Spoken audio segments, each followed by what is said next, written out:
Hi. இன்னைக்கு பெற்றோர்கள் எல்லாருமே வேலைக்கு போறவங்க கட்டாயத்தின் பேர்ல வருமானம் வரணுங்கிறதுக்காக சில பெண்கள் வேலைக்கு போறாங்க.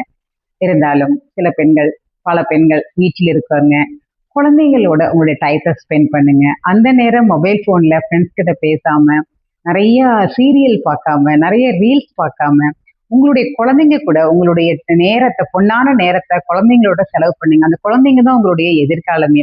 அந்த குழந்தைங்கள்ட்ட உங்களுடைய அனுபவங்கள சொல்லுங்க. சின்ன சின்ன கதைகள் மூலியமா அந்த குழந்தைங்க கூட அட்டாச்மெண்ட்லயே இருங்க.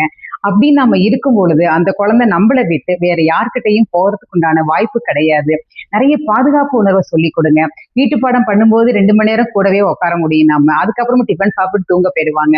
காலையில எந்திரிச்சு கிளப்பி ஸ்கூலுக்கு அனுப்பிச்சு விடுறோம். ஸ்கூல்ல இருந்து வந்தோனே நம்ம தான் பார்க்கணும். அப்படின்னு இருக்கும் பொழுது நம்மளுடைய குழந்தை அண்டை அயலாருடன், அடுத்தவர்களுடன், அடுத்த ஆண்மகனுடன் பழகுவதோ, இல்ல அந்த ஆண்மகன்கள் இவர்களிடம் நெருங்குவதோ இல்லாத ஒரு வாய்ப்பை நாம குழந்தைங்களுக்கு அளிப்போம். அப்படி ஒரு வாய்ப்பு வரும்பொழுது எந்த ஒரு இப்ப நிறைய பாலியல் பலாத்காரம், வன்முறைகள் நிறைய பார்க்கிறோம்.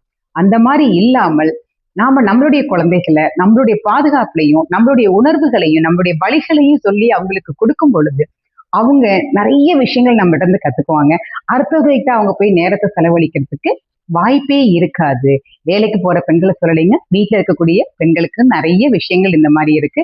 நாம எல்லாருமே நம்மளுடைய குழந்தைங்கள நம்மளுடைய குழந்தை தான் நம்ம கனவு, நம்மளுடைய வாழ்க்கை. அந்த குழந்தைங்கள நாம ரொம்ப சிறப்பாகவும், அடுத்தவர்களிடம் விட்டு பழகக்கூடிய நேரத்தை குறைத்தும், நம்ம கூடவே வச்சிருக்கிற மாரி, நம்ம ஷேடோலயே வச்சிருக்கிற மாரி, பல நல்ல விஷயங்களையும், நல்ல ஒழுக்கங்களையும் சொல்லிக் கொடுத்து வளர்ப்போம்.